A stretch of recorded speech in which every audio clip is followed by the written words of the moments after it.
Chicken సాఫ్ట్గా, gravy క్రీమీగా, కాజు మ్యాజిక్తో ఈ నాటుకోడి పులుసు నెక్స్ట్ లెవెల్ ఉంటుంది.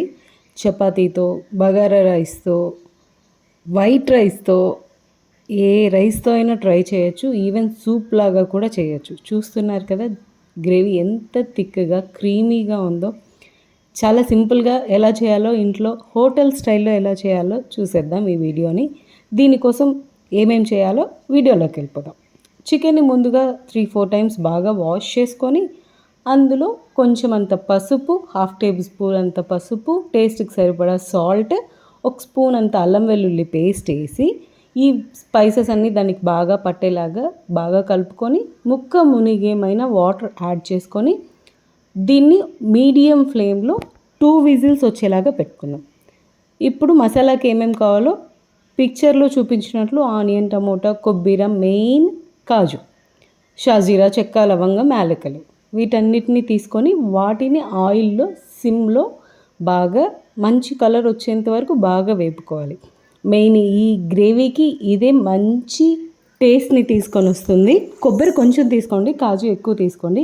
కాజు వేయటం వల్ల గ్రేవీకి మంచి రిచ్ టెక్స్చర్ వస్తుంది. అలాగే తీసుకున్న టమోటా, ఆనియన్ కూడా సపరేట్గా హై ఫ్లేమ్లో టోస్ట్ చేయండి. మరి పూర్తిగా ఎగిపోవాల్సిన పని లేదు, మీడియంగా ఎగినా చాలు. హై ఫ్లేమ్లో టోస్ట్ చేయడం వల్ల ఆ స్మోకీ ఫ్లేవర్ వస్తుంది. ఈ టమోటో గ్రేవీకి ఇదే మెయిన్ స్టెప్ అని కూడా చెప్పొచ్చు. సో వీటన్నిటిని చల్లబెట్టిన తర్వాత మిక్సీలో ఒక నున్న పేస్ట్ చేసుకోవాలి. టేస్ట్కి సరిపడా కొంచెం అంత సాల్ట్ కూడా యాడ్ చేసి పెట్టుకోవాలి. ఇప్పుడు చికెన్ని మనం 80% ఉడికేలాగా చూసుకోవాలి. పూర్తిగా ఉడికిపోయిందంటే మళ్ళీ మనం గ్రేవీలో వేపుతాం కాబట్టి అప్పుడు మళ్ళీ చెదిరిపోతుంది. ఇప్పుడు మనకి కావాల్సింది అల్లం వెల్లుల్లి పేస్ట్. ప్యాన్ని బాగా హీట్ చేసుకొని, నాన్ వెజ్ అంటే ఇంకా ఆయిల్ ఆల్మోస్ట్ ఎక్కువ పడుతుంది, 3 స్పూన్స్ అంత ఆయిల్ యాడ్ చేసుకొని ఆయిల్ బాగా హీట్ అయిన తర్వాత మనం తీసుకున్న అల్లం వెల్లుల్లి పేస్ట్ టీ స్పూన్ లెక్క ప్రకారం 2 స్పూన్స్ అంత అల్లం వెల్లుల్లి పేస్ట్ తీసుకొని ఆయిల్లో బాగా వేపుకోవాలి. పచ్చి వాసన లేకుండా బాగా వేపుకోవాలి. అలా బాగా వేపుకున్న అల్లం వెల్లుల్లి పేస్ట్కి మనం ఉడకపెట్టి పట్టుకున్న నాటుకోడిని కూడా యాడ్ చేయాలి. నాటుకోడి కంపల్సరీ విజిల్స్ పెట్టాలండి. డైరెక్ట్ పెట్టామంటే అది ఉడకదు, కచ్చిగా ఉంటుంది, కొంచెం గట్టిగా అనిపిస్తుంది. మనకు సాఫ్ట్గా కావాలంటే ఖచ్చితంగా విజిల్ పెట్టాలి. ఇలా అల్లం వెల్లుల్లి పేస్ట్ బాగా వేగిన తర్వాత ఈ చికెన్ని కూడా యాడ్ చేసి బాగా వేపుకోవాలి, దాంట్లో వాటర్ అంతా పోయేంత వరకు. ఇప్పుడు మనం టేస్ట్కి సరిపడా స్పైసెస్ యాడ్ చేయాలి. ధనియాల పొడి, కారప్పొడి, గరం మసాలా ఇవన్నీ మీ టేస్ట్కి సరిపడా యాడ్ చేయండి. నాటుకోడి అంటే కొంచెం కారము, మసాలాలు ఎక్కువగా ఉంటేనే టేస్ట్ ఉంటుంది మామూలు కోడి కన్నా కూడా.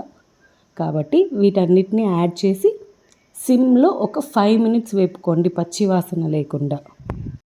అలా 5 మినిట్స్ సిమ్లో వేపుకొని పచ్చివాసన పోయిన తర్వాత మనం పక్కన తీసి పెట్టుకున్న మసాలాని కూడా యాడ్ చేసి వేపుకోవాలి. చాలామంది చాలా రకాలుగా చేస్తారు. ఇది ఒక రకం నాటుకోడి పులుసు, చాలా టేస్టీగా ఉంటుంది. చెప్తున్నాను కదండి, హోటల్ స్టైల్ లాగా కాజు యూస్ చేసాం కాబట్టి చాలా థిక్గా, ఒక క్రీమీగా, చాలా టేస్టీగా ఉంటుంది. కాజు అంటే ఇంకా ఆఫ్కోర్స్ ఆటోమేటిక్గా క్రీమీగా రిచ్గా ఉంటుంది. సో ఇలా మసాలా వేసి బాగా వేపుకుంటూ కింద అడుగంటకుండా చూసుకుంటూ, ఈ మసాలా తొందరగా వేగిపోతుంది. ఆల్రెడీ అన్నీ వేపుకునేటివే కాబట్టి తొందరగా వేగిపోతుంది. ఇలా బాగా వేగిందనడానికి రీజన్ ఎలా చెప్పచ్చు, ఎలా కనుక్కోవచ్చు అంటే దాని నుంచి కొంచెం అంత ఆయిల్ పక్కకు వస్తుంది, అప్పుడు ఇది బాగా వేగింది అని చెప్పుకోవచ్చు. దీనికి టేస్ట్కి సరిపడా సాల్ట్ కూడా యాడ్ చేసుకొని బాగా వేగిన తర్వాత దీనికి వాటర్ యాడ్ చేసుకొని మనము ఆ పీస్ 70% 80% ఉడికించుకున్నాం కదండి, ఆ పీస్కి బాగా ఉడికేలాగా ఇంకొక 2-3 విజిల్స్ మన క్రీమీ టెక్స్చర్ వచ్చేంత వరకు చూపిస్తున్నాను కదండి వీడియోలో చూపించినట్లు. ఆయిల్ పక్కకు వచ్చిన తర్వాత మనం చికెన్ స్టాక్ తీసి పెట్టుకున్నాం కదా ఉడికినప్పుడు, ఆ వాటర్ని, నార్మల్ వాటర్ని యాడ్ చేసుకుంటూ అడ్జస్ట్ చేసుకుంటూ ఆ 2-3 విజిల్స్ వచ్చేంత వరకు విజిల్ పెట్టుకోండి. అప్పుడే నాటుకోడి బాగా ఉడుకుతుంది, క్రీమీగా వస్తుంది. పేస్ట్ పీస్కి కూడా ఉప్పు కారాలు బాగా పడతాయి. ఇలా ఆయిల్ బాగా ఎక్కువ ఉంటేనే బాగుంటుంది కూడా. ఒకసారి తప్పకుండా ట్రై చేయండి. రోటీలోకి అయితే చాలా బాగుంటుంది. ఇంకా especially thank you for watching this video. Recent videos ఒకసారి వాచ్ చేయండి.